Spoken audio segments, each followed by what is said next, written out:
भगवत भगवान की जय हो।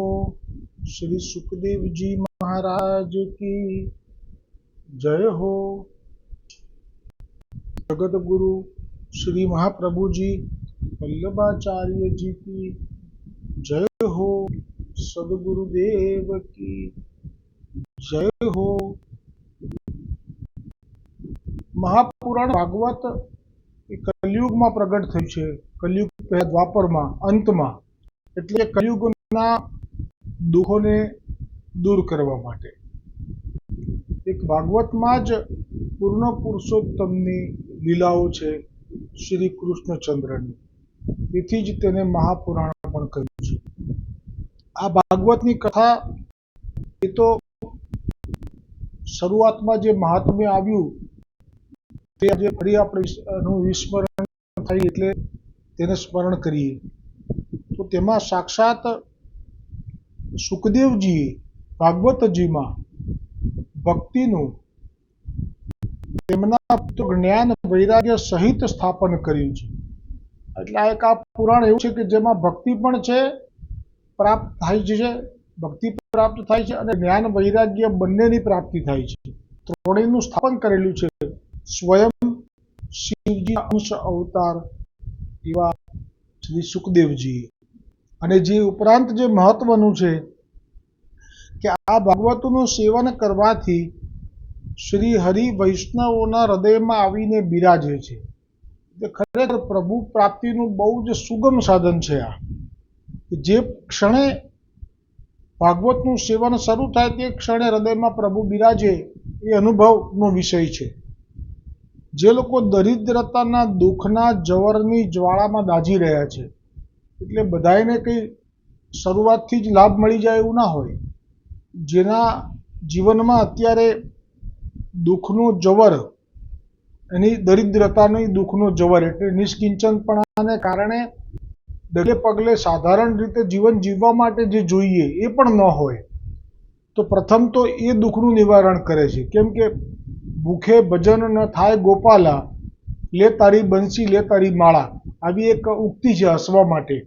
પણ ના, ભાગવતજી તો કહે છે જ કે તમે જો અમારું ભાગવતજીનું વાંચન કે શ્રવણ કરશો તો સર્વપ્રથમ તો દરિદ્રતાના દુઃખના જવરની જ્વાળાથી જે દાઝી રહ્યા છે, જેમને માયા પિશાચીણીએ રગોળી નાખ્યા છે, એટલે કે માયા પિશાચીણી એટલે કે આમાં કોઈ એમ કહેતું હોય કે મને આ ગ્રહ અત્યારે પજવે છે, શનિ ગ્રહ માનો કે 7.5 ચાલે છે ને પજવે છે, અથવા તો બીજા કોઈ ગ્રહ રાહુ કેતુ, તો એ બધું જ શાંત થઈ જાય છે। કેમ કે આ જે પૂર્ણ પુરુષોત્તમ છે એ ગર્ભસહિતામાં આવશે કે જ્યારે પ્રગટ થયા નંદાલયમાં ત્યારે જેટલા પણ આ ગ્રહ છે એ આધિદૈવિક રૂપે ત્યાં આવ્યા અને મસ્તક નમાવીને ચાલ્યા ગયા એક ક્ષણમાં। આ બધા જ ગ્રહ આધિદૈવિક રૂપે કયા વાહન ઉપર બેસીને આવ્યા હતા એ બધું વર્ણન ગર્ગ સંહિતામાં આવશે। એટલે જે આમની કથા સાંભળે પછી કોઈ ગ્રહ જે અત્યાર સુધી પીડા આપતો હોય, રગદોળી નાખતો હોય, એને મૂંઝવી નાખ, અને ખરેખર હોય છે જે ગ્રહ જે સ્થિતિમાં આવે પછી તમને એ બહુ જ મૂંઝવી નાખે, બીજા કામમાં લગાડી દે, એવા કામમાં કે તમે લેવા દેવા ના હોય, અથવા તો તમને સફળ ના થવા દે, તમને શ્રમ આપ્યા કરે, તમે નિરાશ થઈ જાઓ, ડિપ્રેસ થઈ જાઓ, આ બધા જ ગ્રહોના ખેલ છે। પરંતુ તે પ્રભુ શ્રી કૃષ્ણની આ ભાગવત કથા સામે એમનું બળ ચાલતું નથી। એટલે કહ્યું કે જેમને માયા પિશાચીણીએ રગદોળી નાખ્યા છે તથા જેઓ સંસાર સાગરમાં ડૂબી રહ્યા છે, તેમનું કલ્યાણ કરવા માટે શ્રીમદ ભાગવતની કથા સિંહનાદ કરી રહી છે, ગર્જના કરી રહી છે કે તમે નિશ્ચિંત થઈ જાઓ। આ કલયુગમાં ભાગવતની કથા એ ભવરોગનું રામબાણ ઔષધ છે। ભવરોગનું રામબાણ ઔષધ એટલે કે ભવરોગ એ ભલે ભયંકર છે પણ ભાગવત એની દવા છે। એટલે દવા મળે એટલે તરત જ માયાની થપાઓ શાંત થઈ જાય અને હવે સુખનો અનુભવ થવા લાગશે। આ નિસંશય વાત છે। તમારે શ્રવણ કરવાનું છે, હું પોતે પણ શ્રવણ કરું છું, બોલું જે રસોઈ કરતો હોય એનાથી પેટ ના ભરાઈ જાય, પણ રસોઈયો રસોઈ કરીને બધાને જમાડીને પછી પોતે પણ જમે ત્યારે એનું પેટ ભરાય. એવી રીતે હું જ્યારે બોલું ત્યારે મારું બોલવામાં ધ્યાન રહે, એટલે મને આ સાંભળવાનો આનંદ ન મળે. પણ રાત થાય પહેલાં હું આ બધું જ ભાગવતજીના દુર્લભ વચનો હું શ્રવણ કરું છું. હું બોલું છું ને હું શ્રવણ કરું છું એવો ભાવ નહીં. સુખદેવજીના વચનનું શ્રવણ કરું છું, જેનો મહિમા હમણાં જે ગાયો તેવો છે, તેવા ભાવ સાથે સ્મરણ કરું છું.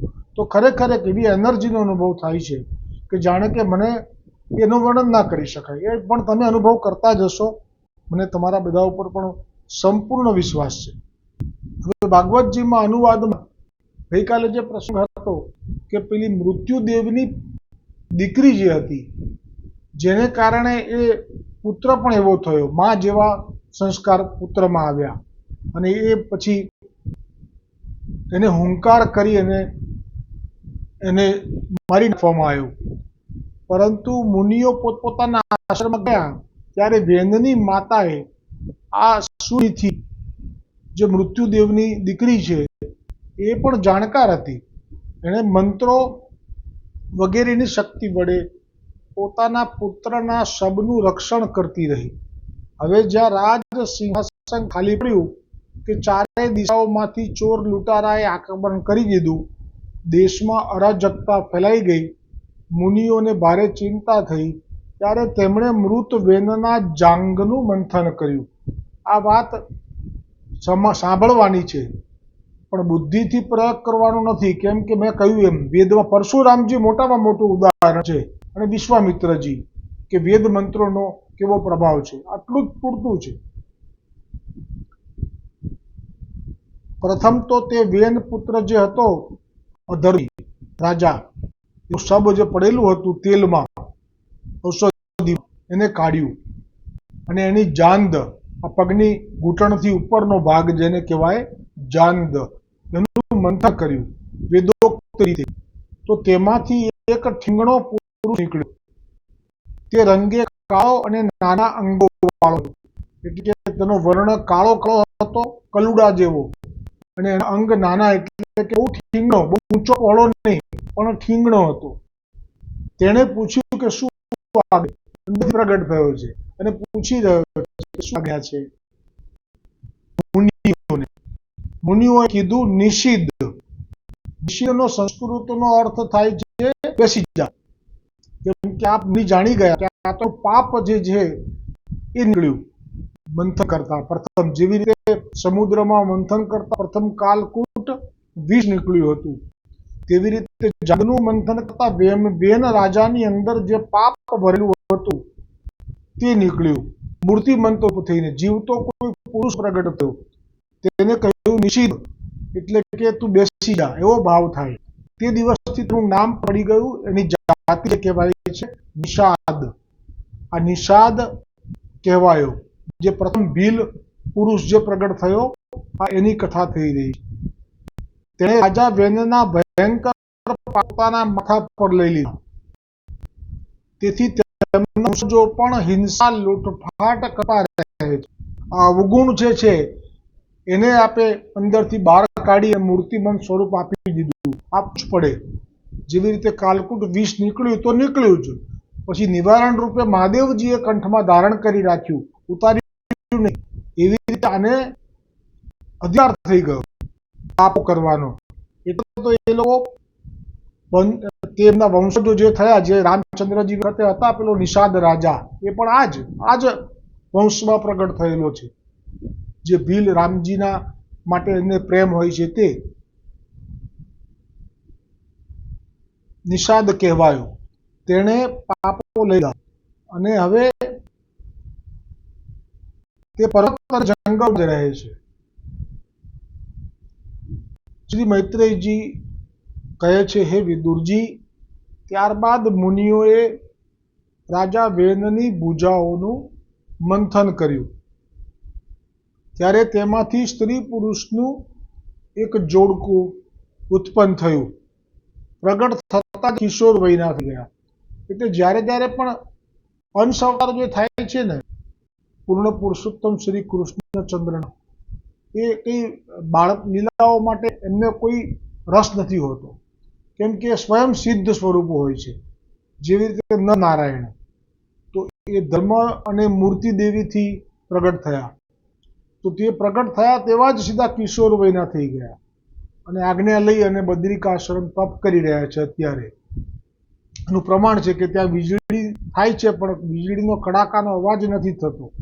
આજે પણ જેમ ચમત્કારો આપણને જે નવા નવા ભક્તિ માર્ગમાં આવ્યા હોય અને ચમત્કારોની ઈચ્છા થાય છે હવે સત્ય છે કંઈ, તો એના માટે છે આ કે બદ્રીનારાયણ જે પર્વત છે બદ્રીનાથ, ત્યાં નરનારાયણ તપ કરી રહ્યા છે. એનો પુરાવો આજે પણ છે પ્રમાણમાં કે ત્યાં આજે પણ વીજળીનો કડાકો થાય તો એ ચમકારો દેખાય છે પણ એનો અવાજ જે થાય ગડડાટ એ થતો જ નથી. કેમ કે ત્યાં આપનું તપ ભંગ ન થવું જોઈએ એવું આપનું મહિમા છે. અને ત્યાં જે કૂતરા છે શ્વાન, એ ત્યાં ક્યારેય પણ ભસતા નથી. તો કેટલું મોટું બેન કહેવાય, આ ઝામર કેવું કહેવાય નારાયણ ભગવાનનું, નર નારાયણ વાળા નારાયણ ભગવાનનું આવું ઝામર છે ત્યાં. બીજો પ્રસંગ છે જગન્નાથજીના મંદિર ઉપર જે ધ્વજાજી છે એ પવનથી વિરુદ્ધ દિશામાં લહેરાય છે. સાયન્સ હજારો કરોડો વર્ષો સુધી પણ સંશોધન કરવા બેસે તો પણ એ નહીં પામી શકે. કૈલાસ પર્વત ઉપર જે જીવ ચડવા જાય છે થોડીક જ ક્ષણોમાં એના નખ વધી જાય છે, વાળ ધોળા થઈ જાય છે, શરીરમાં કરચલીઓ પડી જાય છે અને મરી જાય છે થોડોક જ દૂર જવાથી. એટલે કે શિવજીના કૈલાસના પર્વત ઉપર પર્વતારોહણો ચાઇનાવાળા, અમેરિકાવાળા એમ ઈચ્છે કે અમે ત્યાં જઈને થોડું સંશોધન કરી લઈએ, તો એમનું શોધન થઈ જાય છે, નીચે ઉપર પહોંચી શકતા નથી. આ બધા પ્રમાણો છે. તો આ જે મંથન કર્યું એમાંથી સ્ત્રી પુરુષનું જોડકું થયું, તે પ્રગટ થયું ને કિશોર વયના થઈ ગયા. જેવી રીતે સુખદેવજી પ્રગટ થયા ને કિશોર વયના થઈ ગયા, જેવી રીતે વામન ભગવાન પ્રગટ થયા અને બટુક બ્રહ્મચારી બાળક રૂપે થઈ ગયા, તરુણ રૂપે. એવી રીતે તેમને શ્રી હરિનો અંશ જાણીને મુનિઓ ઘણા પ્રસન્ન થયા. મેં કહ્યું ને રસ્તો તો કાઢે જ છે. ભગવાન વિષ્ણુની મર્યાદા માર્ગની વાત છે. ભગવાન વિષ્ણુની જે ભક્તિ કરે છે એનું ગાડું ક્યાંય અટકતું નથી, ગમે તે રીતે રસ્તો. બ્રહ્માજીએ જોયું કે આજ્ઞા કરી છે કે સૃષ્ટિનું સર્જન કરો, તો આપના શરીરથી જે આવી રીતે જોડું પ્રગટ થયું હતું, જેવી રીતે અત્યારે થયું આ સ્વયંભૂ મનુ અને શત્રુપાનું, તે પણ બાળ લીલાની સીધા મોટા. પછી કહ્યું કે અમે સર્જનમાં સૃષ્ટિ તો અમે કરીશું, પણ અમે સૃષ્ટિને રહેવા માટે આધાર રૂપે પૃથ્વી ડૂબેલી છે પાતાળમાં, તો અમે કેવી રીતે કરીએ? તો બ્રહ્માજીએ કંઈક મહેનત કરવી જ નથી પડતી, ભક્તિ માર્ગમાં મહેનત નથી, તૈયાર છે બધું. એટલે વિચાર્યું કે જેમણે મને આ બ્રહ્માજીનું પદ આપ્યું છે એ તો કહેતા હતા કે હું તો પહેલાં હતો, આજે છું ને હજી રહીશ, તમે લોકો હોવ કે ના હોવ. તો હવે એમને જ કહું કે લાવો પૃથ્વી કાઢો. તો ત્યાં છીક આવી અને નાકમાંથી આટલું વરાહનું બચ્ચું, આટલું નાનું, વેત્યા જેમ હોય ને માણસોમાં, એવું તો નાનું બચ્ચું એકદમ જ વિરાટ પર્વત જેવું આકારનું થઈ ગયું અને જે લીલા થઈ. તો સઘળું સંભાળતા હો મારા શ્રીનાથજી, દયા દિલ લાવતા હો મારા શ્રીનાથજી, ડગલું ચાલુ ને મારા શ્રીનાથ જે સાથમાં, સાથે સાથે ચાલતા હો મારા શ્રીનાથજી, ભૂલ કરું ત્યારે બુદ્ધિને ફેરવે, રસ્તો દેખાડતા હો મારા શ્રીનાથજી, મની મૂંઝવણમાં આંખ થાય આંધળી, હાથને ઝાલતા હો મારા શ્રીનાથજી, ચાલી ચલાવે મને પુષ્ટિ પંથમાં, ઠેકાણે લાવતા હો મારા શ્રીનાથજી. એટલે કે વિષ્ણુ, આપણે પુષ્ટિ માર્ગના છીએ એટલે આપણા માટે શ્રીનાથજી ડગલે પગલે સાથે, પણ જે મર્યાદા માર્ગીય છે એમને આ જ બધું ભગવાન વિષ્ણુ સંભાળી લે છે. તો જેવું આ પ્રગટ થયું અને કિશોર વયના થઈ ગયા અને મુનિઓ પ્રસન્ન થઈ ગયા અને બોલ્યા કે આ પુરુષ ભગવાન વિષ્ણુનો અવતાર છે તથા આ સ્ત્રી લક્ષ્મીનો અવતાર છે. આ જે પુરુષ છે તે પૃથુ નામનો સમ્રાટ થશે, જેના નામથી ધરાનું નામ હવે પૃથ્વી પડશે. આપણી જે શબ્દ વાપરીએ છીએ પૃથ્વી, એનો આ જે લીલા થઈ એની પહેલા ઉપયોગ કયો શબ્દનો થયો છે પુરાણોમાં? ધરા. આ ધરા ઉપર આમ થયું, આ ધરા ઉપર આમ થયું. પણ જ્યારથી આ પૃથુ નામના જે રાજા ભગવાન હરિનો અંશ અવતાર પ્રગટ થયા, એમનું નામ હતું પૃથુ, અને એમનાથી પૃથ્વી નામ કેમ પડ્યું એ તો આગળ આવશે. આ સ્ત્રી તેમની પત્ની થશે, તેમનું નામ અર્ચી દેવી થશે. પૃથુના રૂપમાં સાક્ષાત શ્રી વિષ્ણુના અંશ જ સંસારના રક્ષણ માટે અવતાર લઈને આવ્યા છે, અને અર્ચીના રૂપમાં શ્રી લક્ષ્મીજી પ્રગટ થયા છે. શ્રી મૈત્રેયજી કહે છે, હે વિદુરજી, જો ગોકુલનાથજીએ પણ સર્વોત્તમ સ્તોત્રમાં કહ્યું છે કે મહાપ્રભુજીના વહુજી જે છે, જેમનું નામ મહાલક્ષ્મી છે, એ સાક્ષાત લક્ષ્મી જ છે. આ ગોકુલનાથજીના વચનને કહ્યા.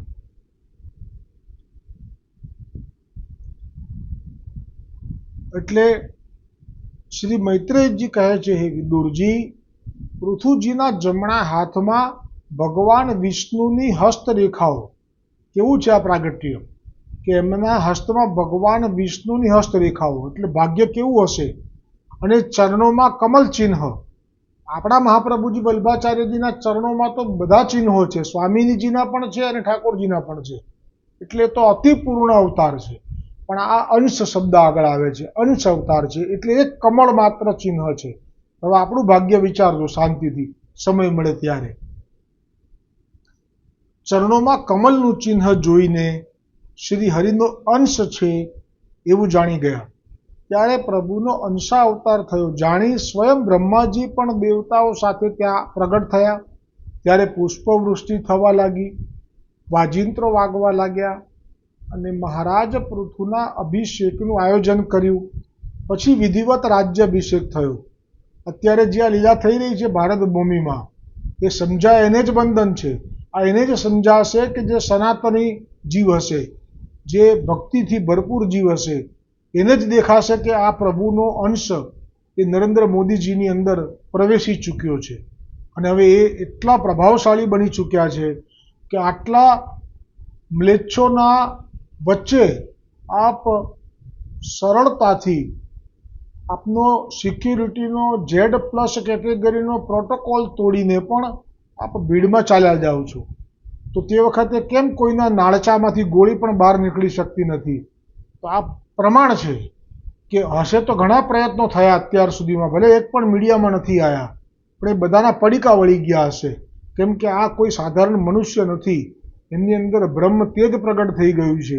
આટલો ડંકો એક વ્યક્તિ વગાડે, કેમ કે આ તો બે બાજુ સરખા હતા. તમે સમજજો, વાતને સમજાશે. હું મારાથી વધારે નહીં બોલી શકાય શબ્દોથી. ભારતીય જનતા પાર્ટી અને કોંગ્રેસ પાર્ટી તો વર્ષોથી છે. જો કે ભારતીય જનતા પાર્ટી હમણાં પ્રગટ થઈ, પણ કેમ નરેન્દ્ર મોદીજી પહેલા એમનો પ્રભાવ આટલો બધો નહોતો?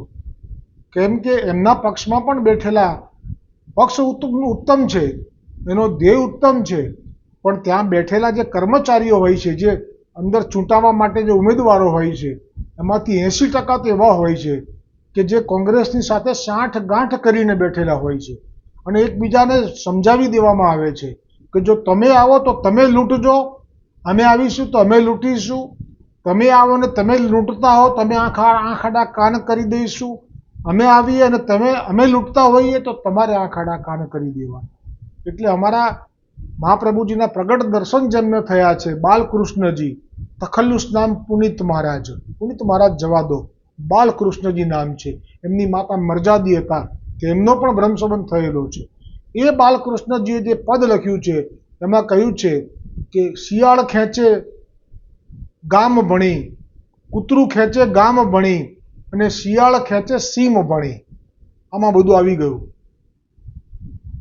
કે પ્રજાની શું સ્થિતિ થાય, જેને પોતાનો રાજા બનાવવા માટે પોતાનું મત આપે. અને એ બધા બે લોકશાહીની વાત કરું છું, અને બે પક્ષો અંદર ખાને ભેગા થઈ ગયેલા હોય, તમારી સામે જ એવું લાગે કે આ ભારતીય જનતા પાર્ટી અમારા માટે લડી રહી છે, પેલા લોકોને એવું લાગે કોંગ્રેસ પાર્ટી અમારા માટે લડી રહી છે.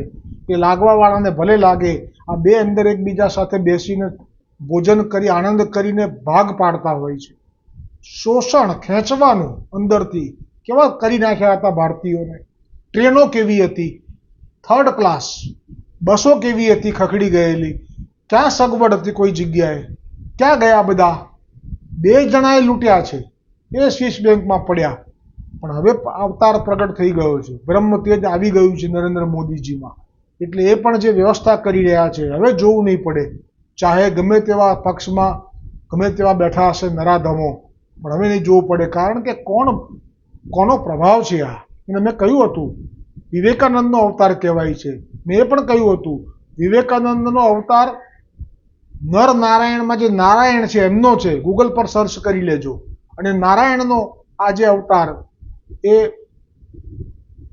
વિવેકાનંદજીનો ગણાય છે, વિવેકાનંદનો અંશ અવતાર એ નરેન્દ્ર મોદીજી ગણાય છે. કેટલું સામ્ય મળે છે, નામ પણ એમનું આ જ હતું. તો આ બધા ઘણા બધા પ્રભાવો છે, ઘણા બધા પ્રમાણો છે આમાં. આ શ્રદ્ધાનો વિષય છે. જુઓ, ભગવાન શ્રી કૃષ્ણ પ્રગટ થયા, એક જ ઘરમાં કૌરવોને દુશ્મન દેખાતા હતા, ક્યારે પણ એમને જોઈને પ્રેમ નથી ઉપજ્યો, અને પાંડવોને તો વિરહ પણ સહન નહોતો થતો.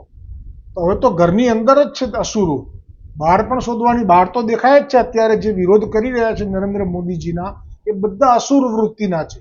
ચાહે પછી એમાં કોઈ પણ જ્ઞાતિ નથી જોવાતી, પણ હવે તો ઘરમાં જ પ્રગટ થઈ ગયા છે કે એક શ્રી કૃષ્ણને પ્રેમ કરે, બીજો ન કરે. તો હવે ઘરમાં જ અસુરો હોય તો તમે શું કરી શકો? કૌરવો પાંડવો ભાઈઓ હતા, ભાઈઓ પ્રત્યેનો પ્રેમ જ છૂટતો નહોતો, પણ શ્રી કૃષ્ણને એ માનતા નહોતા, એટલે એ ગમતું નહોતું. આ પરિસ્થિતિ અત્યારે ઘરે ઘરે છે. નક્કી આપણે કરવાનું કે આપણે કોને ભજવા, કોને માનવું. શ્રી મૈત્રેયજી કહે છે, હે વિદુરજી, પૃથુજીના જમણા હાથમાં ભગવાન વિષ્ણુની હસ્તરેખાઓ અને ચરણોમાં કમલ ચિહ્ન જોઈને તેમને શ્રી હરિનો અંશ છે તેવું જાણી ગયા. ત્યારે પ્રભુનો અંશાવતાર થયો જાણીને બ્રહ્માજી તથા દેવતાઓ પણ ત્યાં સાથે પધાર્યા. પુષ્પવૃષ્ટિ થવા લાગી. હવે મૈત્રેયજી બોલ્યા, વિદુરજી, સાક્ષાત વિષ્ણુનો અંશ અવતાર જાણી તેમને કુબેરે સુવર્ણનું સિંહાસન આપ્યું. આ બધા દેવતાઓ કશું એમને ના આપે, પ્રમાણ છે આ કે ભગવાન વિષ્ણુનો અંશ લઈને પ્રગટ્યા છે. એટલે તો કુબેરે સુવર્ણનું સિંહાસન આપ્યું, વરુણ દેવે શ્વેત પ્રકાશમય છત્ર આપ્યું, જેમાંથી નિરંતર જળના ફોરા ટપક્યા કરતા, વાયુદેવે 2 ચામર, ઇન્દ્રદેવે મુગટ, યમરાજે દમન કરનાર દંડ આપ્યો, શિક્ષા કરવા માટે આપે, રાજા તરીકે ઉપયોગ કરવા માટે યમરાજાએ આપ્યો, બ્રહ્માજીએ કવચ આપ્યું, સરસ્વતીજીએ સુંદર હાર, સ્વયં વિષ્ણુ ભગવાને, જોયા ભગવાન પોતે અહીંયા આવ્યા છે અત્યારે, સ્વયં વિષ્ણુ ભગવાને સુદર્શન ચક્ર આપ્યું કે જ્યાં આ ધર્મી દેખાય પાડી દો, બિલકુલ નિશ્ચિંત થઈને લો, આ તમારું તમને આપ્યું. લક્ષ્મીજીએ અવિચલ સંપત્તિ આપી, શિવજીએ 10 ચંદ્રાકાર ચિહ્નોવાળી તલવાર આપી, અંબિકાજીએ દિવ્ય ઢાલ, ચંદ્રમાએ અમૃતમય અશ્વ, વિશ્વકર્માએ દિવ્ય રથ, અગ્નિદેવે દિવ્ય ધનુષ આપ્યું, સૂર્યદેવે તેજોમય બાણ, પૃથ્વી દેવીએ ચરણ સ્પર્શ કરવા માત્રથી બીજે સ્થળે તરત પહોંચાડી દે, જેમ હમણે રૂપમંજરીનો ગુટકો, આ એવી રીતે પાદુકા આપી, જેની પર ઊભા રહે ને એટલું જ નક્કી કરે કે મારે અત્યારે આ સ્થળે પહોંચવું છે, તો બીજી ક્ષણે ત્યાં હોય. એવું કોણે આપ્યું? પૃથ્વી દેવીએ. આકાશના દેવતાઓએ કદી ન કરમાય એવી દિવ્ય પુષ્પોની માળા, જે હમણાં શ્રીનાથજીના ચરિત્રમાં આવશે, એવી માળા જે શ્રીનાથજીને ધારણ કરાઈ છે પર્વત ઉપર નાથ દ્વારા ગયા પછી. આકાશમાં નિત્ય વિહાર કરનારા સિદ્ધો ગંધર્વોએ નાચવા, ગાવા, વગાડવાની તથા અંતર્ધ્યાન થઈ જવાની વિદ્યાઓ, ઋષિમુનિઓએ અમોઘ આશીર્વાદ આપ્યા. પછી બંદીજનોએ તેમની સ્તુતિ કરવા માટે ઉપસ્થિત થયા. તે વખતે જ પૃથુજીએ કહ્યું, તો જુઓ આ બધું જે સામર્થ્ય છે એ પૃથુજીમાં આવ્યું. હવે પૃથુજી સામર્થ્યવાન થયા. આ જ વાત છે નરેન્દ્ર મોદીજી માટે. અલૌકિક એટલું સામર્થ્ય પ્રાપ્ત થઈ ગયું છે આપને કે આપનો પહેલાંનો ચિત્રાજી કે વિડીયો જુઓ તો સાધારણ મનુષ્ય દેખાય છે. આજે અસાધારણ પ્રતિભા છે. એવી જ રીતે અમિત શાહના માટે તો એવું કહેવાય છે કે સરદાર વલ્લભભાઈ પટેલને જે દગો કર્યો, એમના મત વધારે હતા છતાંય વડાપ્રધાન પદે ન બેસવા દીધા જવાહરલાલ નહેરુએ.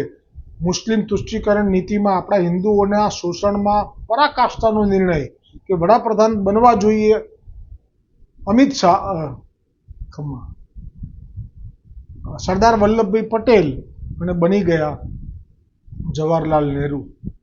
એ જ ફરી પાછા આવ્યા છે, પણ હવે જેવો દેશ એવો વેશ કરવો પડે, એટલે એમને ઓળખવા પણ મુશ્કેલ, પણ જે કરી રહ્યા છે એ ત્યાંનું કર્મ અહીંયા પાછું પ્રગટ દેખાય છે. એમણે બધા જ ખંડ થઈ ગયેલા રાજાઓને ભેગા કર્યા, એમ અહીંયા પણ આપે આખો પક્ષ એવો સુદૃઢ કર્યો, બધા જ રાજ્યોના લોકોને એક કર્યા. એટલે આ બધી લીલાઓને સમજાય અને વંદન ના સમજાય તો એક કાન છે, બીજો પણ છે, જવા જ દેવાનો. પણ હવે પૃથુજીએ કહ્યું, બંદીજનોએ જ્યારે સ્તુતિ કરવા શરૂ કરી દીધી, હવે હજી તો કોઈ કાર્ય કે છે મેં કર્યું નથી, હજી તો મેં કોઈ પણ કર્મ શુભ કર્યું નથી, તેથી હાલ તમે મારી સ્તુતિ ન કરો, પણ સાક્ષાત હરિની સ્તુતિ કરો, મારી ન કરો. કારણ કે વિષ્ણુ ભગવાન સામે ઊભા છે, સુદર્શન ચક્ર આપ્યું છે, એ મારી ન કરો. કરવાનું છે તમારે, રાજા તરીકે તમે બેઠા છો, તમારી સ્તુતિ થાય એમ કહેશે. તેથી હાલ મારી સ્તુતિ ન કરશો, પણ સાક્ષાત ભગવાન વિષ્ણુની સ્તુતિ કરો. જ્યારે મારાથી શુભ કર્મો થાય ને પછી તમે પેટ ભરીને સ્તુતિ કરજો. તો અધૂરો રહેલો પ્રસંગ ભાગવતજીનો હવે આવતીકાલે આવશે. બોલો ભાગવત ભગવાન કી જય હો. શ્રી સુખદેવજી મહારાજ કી જય હો. જગતગુરુ મહાપ્રભુજી વલ્લભાચાર્યજી કી જય હો. સદગુરુદેવ કી જય હો. મારા બ્રહ્મસંબંધ દાતાર ગુરુ કડીગર બ્રજેશ કુમારજી મહારાજ શ્રી કી જય હો.